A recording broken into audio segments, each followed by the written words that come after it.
Hello and welcome. I'm Art. I've been gone for a little bit, but now I'm back. And what better way to come back than with the collaboration with Tolg Art. If you haven't checked out his channel, I highly suggest you do and follow him because he's legit Dragon Ball artist. And tell him Art sent you.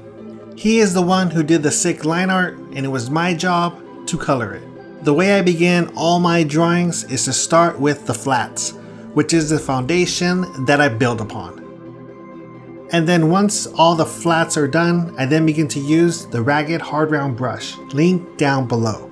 I always begin with the shadows and how I start to define the character, keeping in mind where the main light source is coming from.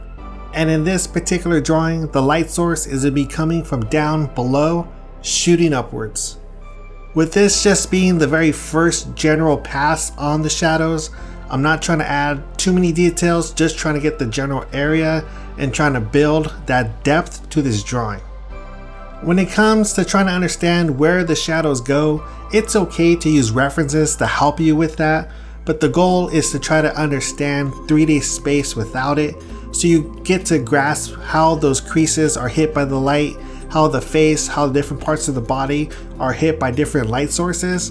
But it's completely okay to use references, as I still use a Fison figure to help me with lighting when I need it. And then after I finish the first pass of shadows, I then begin to add all the highlights, keeping in mind where the light source is coming from as to know what parts need to be brighter than the others. When I begin to add more detail in the shading, it's typically in a layer above it with the blending mode at multiply. And the way that I draw hair is to have the base be the dark tone, so all I'm drawing are the lighter hair strands. With hairbrush 1 and 2 linked down below, you just have to keep in mind the direction that the hair is going, as well as where the light source is, as that does affect the color of the hair. And here I'm continuing that process. The trick to drawing Super Saiyan 4 hair is to use hair number 2 and draw small hair strands, keeping the direction of the hair, but at the same time drawing some random ones to give it that fur effect.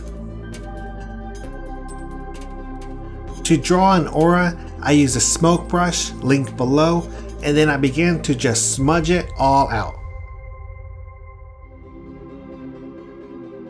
And then on the layer above, you draw these tiny lines in the direction that the aura is going. You apply a radial blur at zoom method with the center all the way at the bottom to give it that real aura effect.